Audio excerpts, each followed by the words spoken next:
단골 어미. 주명성.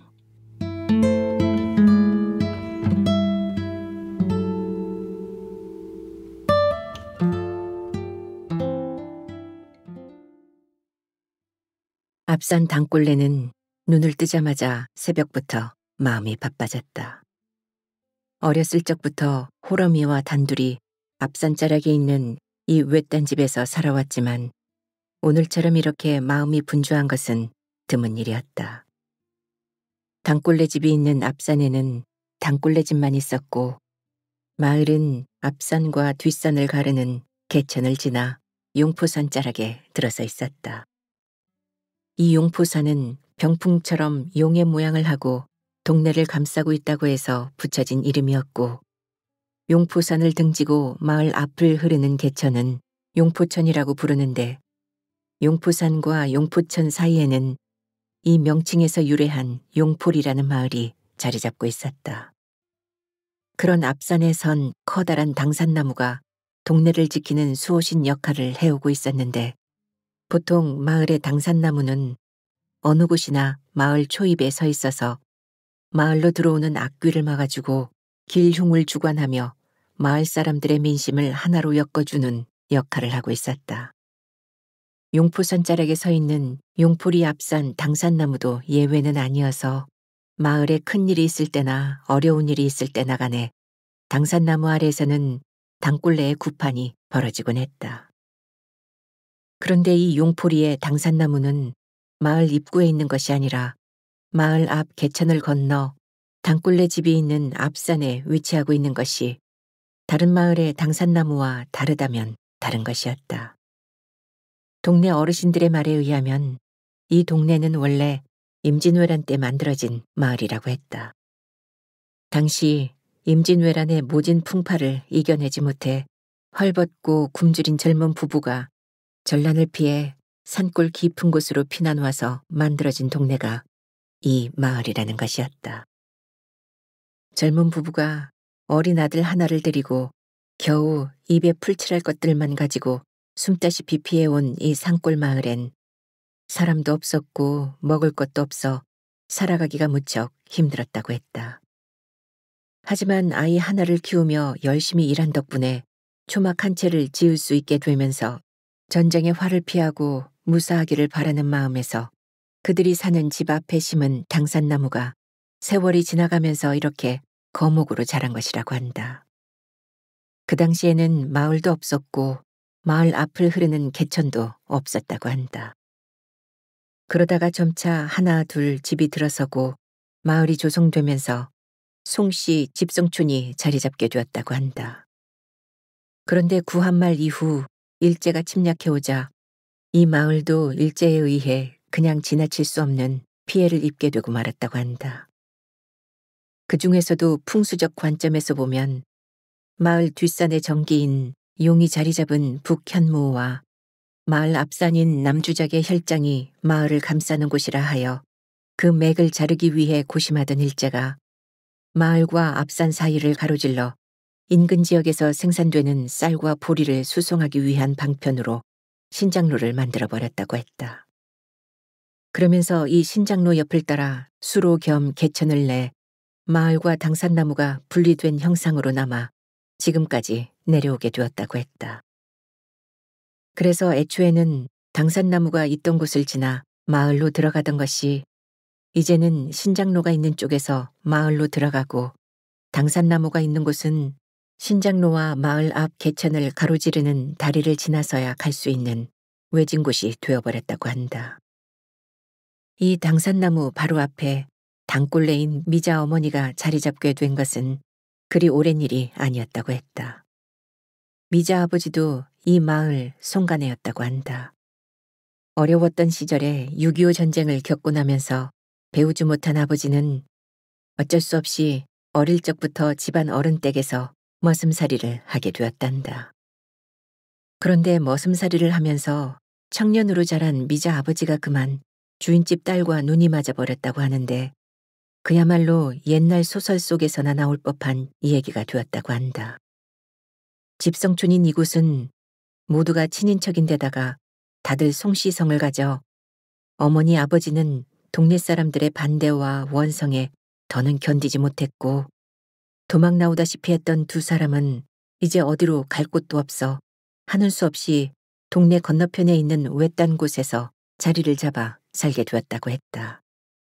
그때는 지금 이 집이 있는 당산나무 근처가 아니라 당산나무에서도 한참 더 들어간 외딴 곳에서 살았다고 했다. 한때는 멀리 떠날까도 생각했지만 그럴 수도 없는 형편이었고 마을에서 떨어진 곳이었지만 그렇게라도 함께 살 수 있는 것만으로도 두 사람에게는 행복이었다고 한다. 그렇게 외딴 집에서 살면서 낳은 아이가 단골레인 미자였다고 한다. 그런 미자가 태어난 지 3년이 지나고도 당시의 동성동본 혼인금지제도 때문에 혼인신고를 하지 못한 부모님은 어쩔 수 없이 미자만 아버지 호적에 올리게 되었다고 한다. 그러다가 아버지가 장사에 눈을 뜨면서 여기저기 장사를 다니셨는데 그것이 돈벌이가 되어서 지금의 당산나무 근처 바로 앞에 땅을 사고 집을 지어 지금까지 그곳에서 살게 되었다고 한다. 그런데 아버지가 살아계실 때는 집도 새로 짓고 그럭저럭 살만했었지만 1960년대에 들어오면서 마을의 장질부사 장티푸스가 돌았고 장사를 나갔다가 돌아오신 아버지가 열병을 앓으시더니 갑자기 돌아가시고 말았다고 한다. 그러자 어머니는 거의 실신 상태에 이르렀고 그 상태가 한동안 지속되자 동네 사람들은 어머니가 이상해졌다고 수군거리기 시작했다고 한다. 그때부터 어머니는 신내림을 받으러 다닌다고 어디를 다녀오곤 했고 어린 미자는 그럴 때마다 팽개쳐지다시피 혼자 집을 지키곤 해야 했다고 한다. 그러고 나서 어머니는 굿을 시작하게 되었고 그때부터 동네 사람들은 어머니를 당꿀레라고 불렀다고 한다. 마을 당산제를 지나던 당산나무 아래에서 당꿀레인 미자 어머니에 의해 당산제와 구판이 벌어지기 시작하자 이곳은 마을의 운명을 쥐었다 폈다 하는 장소가 되어가고 있었다고 한다. 그런데 그곳이 새마을 운동이 시작되면서 철퇴를 맞는 일이 벌어지기 시작했다고 한다. 잘 살아보자며 구습을 타파하고 근면, 자조, 협동의 기치 아래 시작한 새마을 운동은 미신을 없애고 새로운 풍조를 만들어가야 한다며 당꿀레인 미자를 압박해오기 시작했단다. 그 때문에 마을 당산나무 아래서 펼쳐지는 당꿀레 구파는 물론 마을 당산제가 모두 없어지고 추방해야 할 대상으로 지목되어 미자네는 생활 자체가 어려울 정도가 되고 말았단다. 그 와중에서도 가끔 구판이 벌어지기도 했지만 그것으로는 이제 입에 풀칠하기도 어렵게 되어가면서 미자 어머니의 시름이 깊어가더니 결국 드러눕고 말았다고 한다. 미자는 어렸을 적부터 그런 어머니를 보면서 한창 사춘기 때에는 그런 어머니가 싫어 집을 뛰쳐나오고도 싶었고 이런 것들을 청산하고 도회지로 떠나가려고도 했었다. 그런 딸의 생각을 누구보다 잘 알고 계셨던 어머니는 어려운 형편 속에서도 그런 생활을 청산하기 위한 노력의 일환으로 아버지가 남기고 간 밭자락과 있는 것 없는 것들을 팔아 미자를 읍내에 있는 고녀에 보냈고 학교 근처에 방도 마련해 주셨다. 그러다가 미자는 우연찮은 기회에 읍내 상업고등학교에 다니는 춘서 오빠와 가까이 지내게 되었다. 춘서 오빠는 한 동네인 용포리의 동네 오빠이기도 하면서 집안의 친척벌 되는 오빠이기도 해서 미자의 마음을 이해하고 다독거려주고 있던 터였다. 그래서인지 예민한 시기에 미자에게는 그 오빠가 첫사랑의 감정을 싹트게 해주고 있었는지도 모를 일이었다. 그렇게 1년여를 보내고 나면서 춘서 오빠는 은행에 취직이 되어 학교를 떠나게 되었다. 주산과 암산에 뛰어난 소질을 갖고 있던 오빠는 어렵지 않게 취직을 할 수 있게 되었고 취직을 한 오빠는 연수를 받기 위해 미자 곁을 떠나게 되고 말았다. 취직을 하고 떠나는 거야 어쩔 수 없는 일이었지만 춘서가 떠나가자 미자는 하늘 아래 큰 구멍이 난 것처럼 가슴이 허전해 오기 시작했고 그것이 미자의 가슴에 말 못할 아픔으로 남아있게 되었다. 연수를 떠난 춘서 오빠는 그 후 한동안 소식이 없었다. 그러자 그것이 춘서에 대한 인연의 끝이 될지도 모른다는 생각을 하면서 춘서와의 인연을 포기하고 있던 미자에게 군에 있는 은행에 근무하게 되었다는 소식이 전해져 왔다.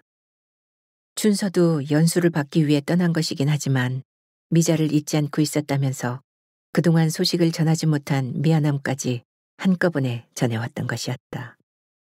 그렇게 해서 둘만의 재회가 이루어지던 날, 춘서는 미자에게 사랑을 고백했고 그날 밤 미자와 춘서는 만리장성을 쌓고 말았다. 그리고 얼마 지나지 않아 미자는 춘서의 아이를 가진 것을 알게 되었고 결국 고등학교 졸업식장에 가보지도 못하고 아이를 낳고 말았다. 임신 사실을 알게 된 홀어머니는 그 아이가 누구 아이냐며 다그치기도 하고 난리를 치기도 했지만 미자는 입을 다물고 말았다. 결국 어머니는 뱃속 아이의 아버지가 누군지 말을 않고 버티는 미자를 보고는 독한 년, 네 팔자는 네가 알아서 하라며 포기를 했고 몸이 좋지 않으면서도 어쩔 수 없이 딸인 미자의 산후 수발을 해주고 있었다. 아이를 가졌다는 사실을 처음 알게 되었을 때는 춘서도 좋아하며 늘상 미자 곁을 찾았지만 아이를 낳고 나서부터는 춘서가 발길을 끊고 말았다. 그러는 사이에 미자는 아이 때문에 직장이나 학교에 가는 일은 이제 상상할 수도 없게 되어 모든 것을 포기하고 당산나무 아래에 있는 집으로 돌아오고 말았다. 미자는 그렇게 피하고 싶고 떠나고 싶어 했던 곳으로 그것도 아버지가 누군지도 모른다며 수군대는 동네 사람들의 주목을 받으면서 애비 없는 아이까지 낳아 돌아온 것이었다. 그럴 때쯤 병환이 깊어진 어머니는 미자와 아이를 남긴 채 다시 오지 못할 길을 떠나고 말았다. 그렇게 돌아가시기 전 어머니는 죽음을 예견했던지 미자에게 신내림을 해주었고 미자는 어머니의 피를 이어받아 단골이 되고 말았다. 돌이켜보면 미자는 어머니의 팔자를 그대로 닮아 어머니에게도 아버지 없는 딸이나 마찬가지인 자신이 있었던 것처럼 자신에게도 애비 없는 아들을 간직한 채 험한 세상을 살아가야 하는 운명이 되고 말았다. 그 사이에 아들이 커서 제법 걷기도 하고 아버지가 없이도 엄마인 미자와 함께 세상에 적응해 갈 무렵 춘서가 서울에서 결혼을 한다는 소식이 전해져 왔다. 그러고 나서 춘서가 결혼 후 서울에 살고 있다는 소식이 들려왔지만 시골집에는 왕래가 없는 듯했다. 신혼여행을 갔다 와서 잠깐 집에 다녀갔다는 소식은 있었지만 그 후에는 시골에 왔다 갔다는 말은 들리지 않았다. 한편 춘서도 미자가 자신의 아이를 낳아 키우고 있다는 것을 알고 있기 때문에 미자를 두고 결혼한 자신의 입장이 곤란할 것이고 그래서 고향인 이곳에 내려와 보기가 쉽지 않을 것이라는 것도 짐작하기에는 그리 어려운 일이 아니었지만 미자는 모든 것을 운명에 맡긴 채 입을 다물고 말았다. 무심한 세월이 흘러갔지만 미자의 가슴에 남아있는 춘서는 여전히 아이의 아버지였다. 어쩔 수 없이 이렇게 되긴 했지만 그녀에게도 아이와 춘서에 대한 회한과 응어리가 함께 남아있을 수밖에 없는 일이었다. 그렇게 해서 그들은 다시 볼 수 없는 사이가 되어버렸고 다시는 만나서도 안 된다는 생각도 했지만 며칠 전 받은 춘서의 편지에 미자의 마음이 흔들리고 말았다. 미안하고 고마워. 마을에선 볼 수 없고 읍내에서 보게. 할 말도 많고. 편지 봉투에는 발신인 주소도 없었고 받는 사람 집 주소도 없이 그저 당산나무 옆 단꿀레라고만 적혀 있었다. 누구로부터 온 것인지 궁금해서 열어본 편지에는 춘서가 쓴 글이 가득 들어 있었다. 5월 1일 읍내에서 보자는 것이 편지의 핵심이었다. 그러자 미자의 머릿속에는 만감이 교차하며 그동안 감춰왔던 감정이 복받쳐 오르기 시작했다. 그러면서 춘서가 알려온 날짜에 그곳에 가지 않아야 한다는 생각을 하기도 했지만 약속된 날이 다가오면서 그녀의 마음은 흔들리기 시작하고 있었다. 그렇게 약속된 날 아침 그녀의 몸과 마음은 바빠져 버리고 말았다. 아들인 명환을 데리고 갈지에 대해서도 밤새 고민을 해보았지만 어린아이를 혼자 두고 가는 것도 그렇고 아이가 건강하게 잘 자라고 있는 것을 보고 싶어 할 것이라는 생각을 하면서 채비를 서두르고 있었다. 아가 잠꾸러기 하는가? 응, 엄마. 엄마 읍내 갈 건데 같이 갈까? 읍내? 응, 엄마. 그럼 얼른 일어날게. 같이 가, 응? 그러셔야지. 세수도 혼자 할 수 있지? 예쁜 옷도 입어야 하니까 깨끗이 씻어야 해. 알았지? 응, 엄마. 야, 신난다. 아무것도 알 리 없는 아들은 그저 예쁜 옷 입고 읍내에 간다는 말에 신이 나 있는 듯 흥얼거리기도 하며 세수를 하러 밖으로 나갔다. 읍내 차부는 평일 아침이라선지 한산해 보였고 이런 곳에 처음 와본 아들 녀석은 보는 것마다 신기한지 이곳저곳을 만지기도 하고 무언가를 묻기도 하면서 분주했다. 읍내를 와보지도 못한 아들이어선지 아들의 눈으로 보면 이 세상 모든 것이 신기할 일이었다. 그래서 미자는 그런 아들이 여러 곳을 구경할 수 있도록 그냥 내버려 두고 있었다. 그렇게 아침 10시가 넘어갈 무렵 서울에서 출발한 첫 차가 도착하고 있었다. 하루 3번 서울서 오는 고속버스에서 사람들이 내렸다. 그러자 미자는 마치 소녀처럼 설레고 흥분된 가슴을 짓누르며 아들을 가까이 안아 붙잡고 서 있었다. 이제는 남의 사람이고 미운 사람이기도 했지만 적어도 이 순간만은 춘서를 본다는 생각이 그 모든 것을 잊게 하고 있었다. 춘서가 차에서 내렸다. 순간 미자는 심장이 멎는 듯한 묘한 감정이 밀려오며 아무 말도 할 수 없게 되고 말았다. 잘 있었어? 마치 아무 일도 없었다는 듯 그런 말을 하고 차에서 내린 춘서가 미자의 손을 잡았다. 그 순간 미자의 눈에서는 와르르 눈물이 흐르고 말았다. 그때 아들 명환이 이상한 느낌을 받았는지 엄마를 향해 말을 걸었다. 엄마 왜 울어? 응? 그 모양을 본 춘서가 명환을 살피며 물었다. 너 이름이 뭐냐? 저요? 명환인데요. 라는 대답을 한 명환이 낯선 사람을 보아선지 엄마의 품으로 바짝 다가섰다. 엄마 누구야? 엄마 잘 아시는 분이야. 인사드려, 응? 응, 엄마. 안녕하세요. 그래, 이리 와봐, 응? 하고는 춘서가 마지못해 다가오는 명환을 안아주었다. 그러자 영문을 모르는 명환은 춘서에게 억지로 몸을 맡기며 어색해했지만 아들 명환을 안고 난 춘서는 명환의 손을 잡은 채 장소를 옮기자며 인근 다방으로 들어갔다. 다방 안도 아직은 이른 시간이어선지 한가했고 미자와 명환, 춘서가 나란히 자리를 잡고 앉았다. 가족이신가 봐요? 예? 예. 한복을 차려입은 다방 주인의 반가운 인사를 뒤로 하고 나서도 또다시 잠깐의 어색한 자리가 되고 있었다. 그 순간에도 미자는 알 수 없는 눈물이 주체할 수 없을 만큼 흘러내리고 있었다. 울지 마, 엄마. 엄마의 눈물에 아들의 그런 목소리가 들렸지만 한참 동안 눈물을 멈추지 않자 아들도 어색한 분위기를 알아차린 듯 엄마의 무릎에 얼굴을 묻어버리고 말았다. 그렇게 한참 눈물을 흘리고 난 미자는 가슴의 응어리가 풀어져 가는지 드디어 눈물이 조금씩 진정되어 가고 있었다. 얼굴은 좋아 보이시네요. 어? 뭐, 애들은요? 무슨 말을 하려고 한 것은 아닌데 무심코 아이들 얘기가 먼저 튀어나왔다. 어, 큰애가 딸, 작은애가 아들 둘이야. 그래요? 고생 많았지? 어머니 돌아가셨단 말 들었어.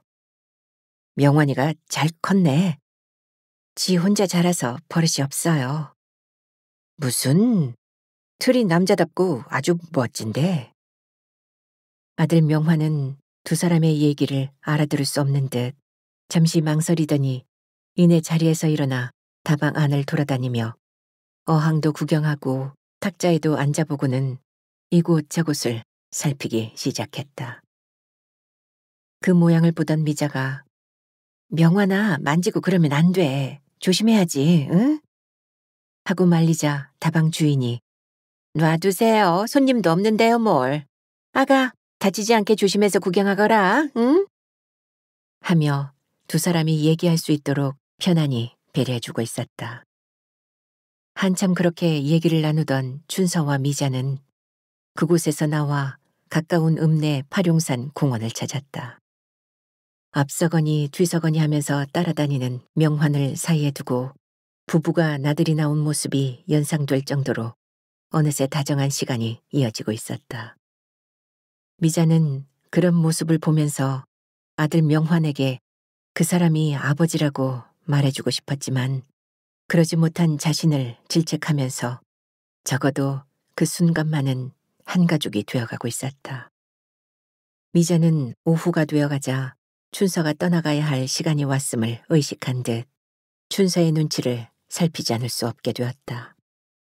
그러자 춘서는 그런 미자의 마음을 알아차리기라도 한 듯 걱정 마. 오늘은 함께 있을 거니까 하면서 미자를 안심시키고 있었다. 예? 그렇지만 집에 오늘은 그런 걱정 마. 자고 갈 거야. 일부러 시간 내서 온 건데 뭘. 그럼 집에는 내가 알아서 할 거니까 걱정 말고, 응? 그러면서 어둠이 내리기 전에 길을 서둘러 읍내 여관에 들었다. 그러자 아들 명화는 그곳이 좋은지 엄마, 우리 여기서 자고 가? 하면서 처음 와본 이곳이 신기한 듯 방 안을 이리저리 살피고 있었다. 그러다가 생각난 듯 그럼 아저씨는? 하고 묻자 춘서가 명환의 말을 받았다. 응, 아저씨도 같이. 괜찮지? 아저씨, 진짜죠? 진짜로요? 그럼 진짜지. 야, 신난다. 엄마, 아저씨도 같이 잔대. 그러면서 좋아하더니만 곧바로 TV에서 나오는 만화 영화에 정신이 팔려 더는 말하지 않아도 될 정도가 되어버렸다. 춘서와 미자는 그런 아들 명환을 보며 마치 신혼부부가 한 방에 처음 같이 있는 듯한 어색함이 가시지 않았다. 미안해. 고맙고. 명환이 잘 키워줘서 고마워. 걱정 안 해도 돼요, 이젠. 지금까진 건강하고요. 그래도 난 명환이만 있으면 돼요. 말은 그렇게 했지만 부인과 아이들, 그 사이에 미자와 명환이 있고 그 모든 것들이 정리될 수 없는 것임을 누구보다 잘 아는 미자였다. 또 그것이 가슴에 서린 회한이 될 일이었지만 춘서에게는 물론 그 자신에게도 그런 말로 스스로 위안을 삼고 있는지도 모를 일이었다. 그날 밤은 시간이 어떻게 지나갔는지 알 수 없을 정도로 빨리 지나갔고 긴 헤어짐 후 하룻밤의 짧은 만남은 뜨거운 몸부림으로 하얗게 밤을 지새우고 있었다. 아침이 되자 명화는 아저씨에게 언제 또 오실 거냐면서 물었지만 춘서는 조만간 다시 올 것이라는 말만 남긴 채 언제 다시 볼 수 있을지 알 수 없는 미련을 남기고 새벽 걸음을 재촉하고 있었다. 5월 단오가 되면 이 동네에서는 당산제를 지내는 풍습을 이어오고 있었다. 설날이나 추석 그리고 마을에 일이 있을 때에도 당산나무 아래 제상을 차리고 치성을 드리기는 하지만 5월 단오에 가장 큰 당산제를 지내는 것이 용포리의 오랜 풍습이었다.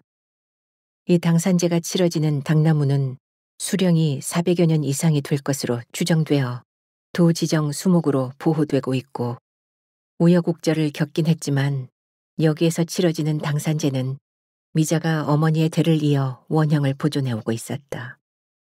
그래서 이 당산제는 잘만 키워나가면 무형문화재로 지정될 수 있기도 해 그 절차를 밟아가고 있는 과정에 있기도 했다. 용포리 당산제는 줄여서 용당제라고도 하는데 이 용당제는 단오 2주일 전부터 마을 전체가 나서 준비에 들어간다. 당골레인 미자가 당골 어미로서 마을 어른 중에서 선정된 제주나 마을 최고 어르신과 상의하여 당산제를 준비하고 당산제에 올 사람들 500여 명이 먹을 음식과 제수도 준비된다. 그리고 마을 회관 앞들과 주변 그리고 우물가 등에선 단오날의 전통인 창포물에 머리를 감는 행사를 시작으로 널뛰기와 농악놀이 등이 하루 종일 분주하게 치러진다. 올해도 당산나무 아래에서 치러지는 용당제의 아침인 단오날이 밝아왔다. 당산제는 아침 10시가 되어 시작되는데 당산나무 아래에 병풍이 펼쳐지고 그 병풍 앞에는 제수로 가득 찬 제사상이 차려진다. 그러고 나서 마을 사람들 모두가 당산나무 밑에 차려진 제수를 두고 반달 모양으로 둘러서면 일단 당산제인 용당제의 준비는 끝이 나게 된다. 이때 제사를 주관하는 마을 최고 어른인 제사장이 당골 어미인 미자로부터 잔을 건네받아 제사상에 잔을 올리고 당산제를 알리는 큰 절을 2번 하고 나서 고를 외치는데 이것이 당산제를 알리는 신호가 되어 본격적인 당산제가 시작된다. 고가 울려 퍼지면 당산나무 아래 병풍을 두르고 차려진 제상을 앞에 두고 제주 겸 제관인 마을 최고 어른이 정성을 모아 제사를 올리기 시작한다. 모든 절차는 당골 어미인 미자가 당골내 복장을 하고 용당제를 이끌어가면서 절을 해야 하는 순서마다 당산제에 참석한 사람들을 향해 모두들 큰 절로 고합니다. 2배요. 하고 외치면 참석자들이 큰 절을 2번씩 올리며 당산제를 치러나간다.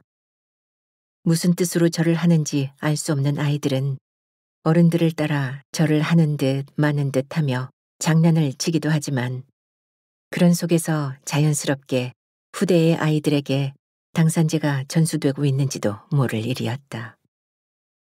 이어 마을의 화평과 발전을 기원하는 제문이 읽혀지고 장구를 둘러맨 당골 어미인 미자의 살풀이가 이어진다.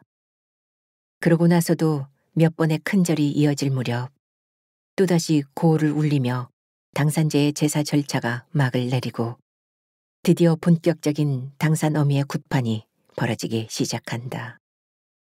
당산 제단 앞을 오가며 맨손으로 흐드러지듯 춤을 추던 당골 어미가 오색천을 깃털처럼 나풀거리며 가벼운 춤사위를 연출하는 사이에 한쪽에서는 작두가 준비되고 오색천을 벗어던진 당골어미의 양손에 어느새 날카로운 쌍칼이 쥐어져 칼춤으로 이어진다. 그렇게 칼춤을 추며 흥과 시선을 끌던 당골어미는 최고조의 긴장을 끌어올리는가 싶더니 버선과 덧신을 벗어던진 맨발로 살짝 치마를 말아올려 흘러내리지 않도록 허리춤에 묶은 다음 양손에 하나씩 들고 있는 칼로 균형을 잡으며 긴장된 모습으로 작두 앞에 선다. 그러자 사람들의 시선이 한데 모아지고 이때를 놓치지 않고 당골 어미는 알 수 없는 큰 소리로 기를 모아 날카로운 날이 선 작두 위에 나비가 날아앉듯 몸을 올려놓는다. 그러고는 작두 위에서 한 발을 앞에 두고 다른 한 발을 뒤에 둔 채 양팔에 든 칼로 균형을 잡고는 작두 위를 2번 왔다 갔다 하면서 주문을 외는가 싶더니 당산을 지키고 있던 신이 자리를 박차고 일어나듯 가볍게 온몸을 움직여 드디어 화려한 작두 칼춤의 최고조를 향해 치닫고 있다. 그런 긴장이 함께 어우러지며 더는 갈 수 없는 곳까지 이르른 단골 어미가 알 수 없는 미소를 지으며 사뿐히 작두 위에서 몸을 날려 땅으로 내려오고 있었다. 이어서 곧바로 농악대가 소리 높여 원을 그리고 나타나 꽹과리를 든 상쇠의 추임새에 맞춰 당산나무를 감싸며 빙빙 돌고 돌아간다. 그러면서 원 가운데로 파고든 상쇠가 꽹과리 소리를 높이자 상무를 쓴 10여 명의 상무꾼들이 뒤를 따르면서 머리에 달린 긴 끈을 내돌리며 흥을 돋워나간다.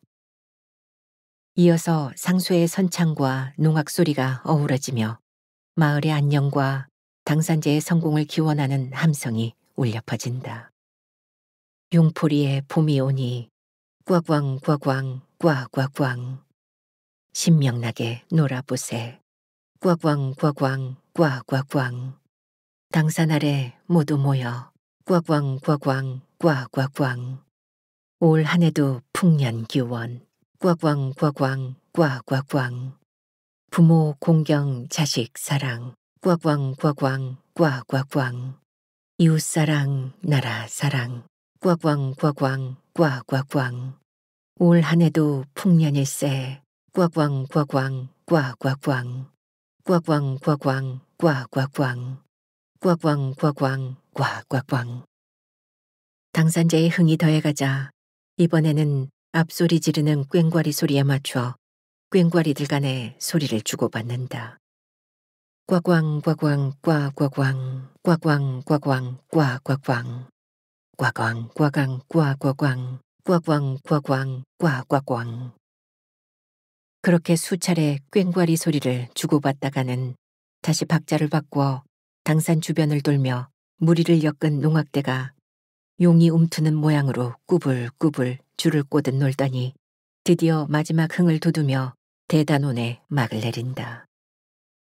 두어 시간의 당산제와 구판, 농악놀이가 이어질 때마다 사람들의 흥이 달아오르고 그때에 맞춰 한쪽에 걸어둔 커다란 가마솥에서 끓여지고 있는 뼈를 고아낸 진한 국물 내음이 식욕을 자극해온다. 이 마을에서 잔치를 할 때마다 삶아먹는 이 마을 전통의 진국수가 사람들의 식욕을 돋워내는 것이다. 이 진국수는 밀가루를 일일이 손으로 뭉쳐 방망이로 넓고 얇게 편 다음 그것을 칼로 얇게 잘라낸 일종의 칼국수인데 그야말로 동네 사람들이 손으로 직접 만든 수타면인 손칼국수이고 그것이 진국수인 것이다. 이 진국수는 뼈국물에도 말아먹고 동지 때나 잔치 때에는 팥으로 쓴 죽에 넣어 함께 먹기도 하는데 이렇게 큰 행사에는 뼈를 우려낸 국물을 사용해 진국수를 먹는다. 오늘 당산제에 모인 500여 명은 누구랄 것도 없이 순서대로 한 줄로 늘어서서 나누어주는 양푼이 그릇과 그릇 받침을 받아 줄지어가면서 가마솥에 이르기 전 제일 먼저 진국수를 담아준다. 이어서 뼛국물을 받으러 가마솥 쪽으로 다가가면 가마솥에서 펄펄 끓여지고 있는 뜨거운 뼈국물이 양푼에 한가득 퍼 담아지고 진국수 위에 파와 마늘, 실고추 등을 다져 만든 고명이 얹어진다.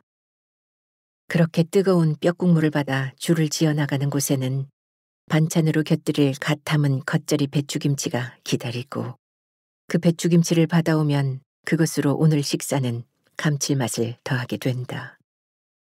김치도 칼질을 해서 작게 자른 것이 아니고 담근 채로 듬성듬성 양념을 하고 찢어서 만든 것이어서 젓가락으로 집어서 먹는 사람보다 손가락으로 잡아 입으로 가져가는 사람이 더 많을 정도다.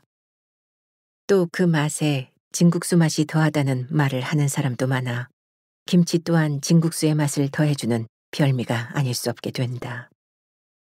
그렇게 받아온 진국수도 옛날에는 뚝배기 그릇에다 주었다는데 지금은 어르신들과 외부에서 온 손님들에게만 뚝배기 그릇에 주고 나머지 사람들은 모두 양푼에 진국수를 받아 먹는다. 그리고 이 진국수를 먹을 땐 3355 짝을 지어 쭈그리고 앉거나 그냥 서서 먹는 것이 전부지만 그래도 모두들 불평은커녕 화색이 돌고 지나간 얘기며 자식 얘기, 세상에 대한 근심과 사람 사는 얘기들로 시간 가는 줄 모르고 웃음꽃이 피어난다. 그렇게 모두의 식사가 이어질 무렵 구판을 마친 단골 어미가 화려한 무당복을 벗어던진 채 단아한 한복 차림으로 갈아입고는 다시 당산제가 치러진 당산마당으로 나와 오늘의 마지막 당산제 행사 절차로서 무탈하게 한 해를 보내고 내년 당산제를 기약하는 큰절을 올린다. 이어서 제주인 마을 어른의 큰절과 마을 대표 외부 초청 인사들의 큰절이 이어지면서 맨 마지막에 다시 한번 당산어미의 마무리 춤과 큰절로 당산제가 막을 내리게 된다. 그런 다음 제를 위해 둘러쳐져 있던 병풍이 거치고 제사상 위에 차려진 음식들이 모인 사람들에게 나누어진다. 동네 아이들은 앞다투어 그 음식을 가져가려고 신이 나 있고 어른 먼저 드려야 한다며 호통치는 사람들의 소리도 들리지만 제사상은 금방 아이들에 의해 거덜이 나고 만다. 그러거나 말거나 모두가 그렇게 나눠 먹는 것도 하나의 즐거움이 되어간다. 이어서 부녀회장의 일사불란한 지휘 아래 동네 아짐들이 청년들의 도움을 받아 제상을 정리하고 나온 제기들과 진국수를 먹은 산더미 같은 빈 그릇들을 단골네 집 안에 있는 우물가로 옮겨 설거지를 시작한다. 그러면서 당산제 얘기도 하고 신세 타령도 하며 서방들 흉까지 보는 것을 보니 시대는 바뀌어도 우물가 안악들의 정서는 그리 크게 변하지 않았다는 느낌이 들기도 한다. 그런 안악들이 오늘의 주인공인 단골 어미를 입살에서 그냥 놔둘 리 없을 일이었다. 아이고, 우리 단골 애미는 이쁘기도 한 것이 어떻게 그렇게 작두를 잘 탄냐? 잘도 잘도 타고났지, 얌. 그러게 말이오. 지금 언니한테 신내림 받아서 그렇겠지. 근데 말이오. 저렇게 이쁜 것이 나이도 아직 젊은디 혼자 살아서 어쩐디야? 다들 남 걱정 말고 서방들 뺏길지 모르니께 단속들이나 잘들 하시오, 응? 뭐 몇 번 그런 소리를 한다요. 하여튼 그렇단 말이오. 나가 말이 과하긴 했네. 일할 때 그런 말 안 하면 언제 언단가? 안 근가? 미안하네, 미안해. 어쨌든 간에 좋은 사람이 있어야 할 건데 어찌야 쓰겄는가? 근데 애기 아버지는 아직도 누군지 모른갑제? 우리가 그것을 어찌 알겠어? 그러고 보면 이쁜 단골레를 차지한 놈이 누군지 참 알다가도 모를 일이여. 안 그래? 아이고, 아직 나이도 있고 좋은 인연이 있겠지라. 글지만 누가 단골레한테 오겠어? 그러게 말시. 어찌 보면 이 복잡한 시상에 그냥 신경 안 쓰고 사는 것도 좋은 일인 것 같기도 하고. 아이 사람아, 시상 사는 이치가 어디 그란가? 아무리 그래도 이방저방 해도 서방이 최고인 것이여. 다들 알면서 왜들 그래? 성님 말이 옳소. 그래도 서방 그늘이 있어야지. 안 그요?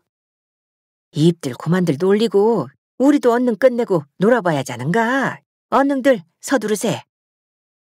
그렇게 떠들어대는 사이에 당산제를 치르느라 지쳐있던 단꾸러미 미자는 꼼짝할 수 없을 정도로 온몸에 힘이 빠져 있었다. 그것을 지켜보던 동네 아짐 한 사람이 미자를 방에 눕히고 물수건을 적셔 이마에 얹고는 연신 손으로 미자를 문질러주고 있었다. 당산어미인 미자는 마을 잔치인 오늘 내심에서는 혹시나 하는 마음으로 춘서를 기다렸었다. 지난번 읍내에서의 만남 이후 처음 치러지는 이번 당산제에는 춘서가 내려올지도 모른다는 기대를 하기도 했었기 때문이었다. 그래서 당산제 내내 춘서가 보이는지 살폈지만 끝내 춘서는 나타나지 않았고 그녀의 몸과 마음은 지칠 대로 지쳐 결국 몸져 눕고 만 것이었다. 한동안 잠이 들었는가 싶었는데 일하는 사람들도 모두 조용해졌고 하루가 저물어간 듯 어둠이 짙게 깔려있을 무렵이었다. 혼절 상태나 마찬가지였던 미자의 귓가에 아들 명환의 부르는 소리가 커다랗게 들려왔다. 엄마! 오냐, 무슨 일인데 그래, 응? 엄마, 그 아저씨 오셨어요. 그때 그 아저씨라니? 누구신데? 애써 몸을 일으켜 세우려 했지만 온몸은 마비된 듯 움직여지지도 않았고 목소리만 겨우 목구멍을 타고 묻어나오고 있었다. 그때 명환이 황급히 방 안으로 들어오며 미자 곁에 앉았다. 엄마, 읍내에서 만났던 그 아저씨 말이요. 미자는 그 말에 정신을 차리려고 해보았지만 움직일 수가 없던 차에 춘서가 방으로 들어와 미자 옆에 앉았다. 나야, 고생했지? 미자는 그 목소리만 듣고서도 또다시 알 수 없는 눈물이 흐르기 시작했다. 춘서는 그런 미자의 얼굴과 눈을 쓰다듬으며 눈물을 닦아주고는 미자의 두 손을 모아 감싸고 있었다. 열이 많은데 큰일이네. 많이 아픈갑네. 괜찮아요. 좀 쉬면 나을 거예요. 근데 어떻게 왔어요? 그러면서도 미자는 차마 기다렸다는 말을 할 수가 없어서 그렇게 말을 하고 있었다. 시간 맞춰 오려고 했는데 일이 생겨서 인제 왔어. 미안해. 아니요, 와줘서 고마워요. 사람들이 보면 어쩌려고요. 그냥 얼굴 보러 왔는데 보면 어쩌겠어. 그래도 혼자 오셨어요? 아니, 애 엄마랑 애들이랑 같이 왔어. 다들 집에 있고. 그럼 얼른 가보셔야죠. 오래 있으면. 괜찮아. 명환이도 보고 가려고 겸사겸사 왔어. 명환이는 전에도 보았던 그 아저씨가 엄마의 손을 꾹 잡고 있는 모양을 보고는 무언가를 느낀 것인지 연신 낮에 있었던 일들을 신이 난 듯 얘기하고 있었다. 그렇게 한참 얘기를 하고 있는데 춘서의 어머니가 손주들 손을 잡고 미자의 집 대문을 들어섰다. 애비야, 여냐? 예, 어머니. 갑작스런 어머니의 방문에 놀란 춘서가 미자와 명원에게서 손을 떼 자리에서 일어나며 당황한 모습이었지만 약간의 어둠이 깔린 방 안이어서인지 어머니는 전혀 그 모양을 눈치채지 못한 듯했다. 아빠, 하며 달려드는 아이들 사이로 춘서의 말이 이어졌다. 고생했단 인사만 하고 가려고 했는데요. 많이 아픈 것 같아서요. 오냐, 잘했다. 아프다 해서 죽 좀 써왔다. 그러면서 어머니는 가져온 보따리를 내려놓고는 방으로 들어오고 계셨다. 여전히 자리에서 일어나지 못한 미자는 그저 간신히 눈인사만 나누었고 춘서 어머니는 써온 죽을 건네주고는 곧바로 발길을 돌리셨다. 아마 춘서가 없었으면 이런저런 것도 살폈겠지만 춘서도 있고 아이들도 있어 빨리 자리를 피해준 듯도 싶었다. 그러면서 춘서의 큰딸과 작은 아들은 인사하라는 아빠의 말에 인사를 건넸고 미자와 명환도 간단히 인사를 나누었다. 명환을 포함해 아이들 셋 중에서 명환이 나이가 제일 많았는데 아이들이라 그런지 간단히 인사를 나누고는 잠깐의 어색함을 뒤로하고는 곧바로 어우러져 갔다. 얘들아, 우리 놀러가자. 명환이가 먼저 그런 말을 하자 아이들도 따라 나섰다. 형 어디가 놀아? 응, 건넌방에. 뭐하고 놀아? 응, 놀 거 많어. 같이 가볼래? 응, 그러자 춘서가 아이들을 거들었다. 명환이가 애들 데리고 놀아줄래? 예, 아저씨. 그래, 재미있게 놀아. 그리고 너희들 다치지 않게 조심하고. 응, 아빠. 아저씨, 걱정 마세요. 그런 명환이 애들을 데리고 건넌방으로 간 다음 아이들끼리 놀면서 주고받는 소리가 도란도란 들리자 춘서는 다시 미자의 손을 꼭 잡고 살짝 등을 구부려 미자의 입술을 찾았다. 그러자 미자의 눈가엔 또다시 알 수 없는 눈물이 흘러내리고 있었다.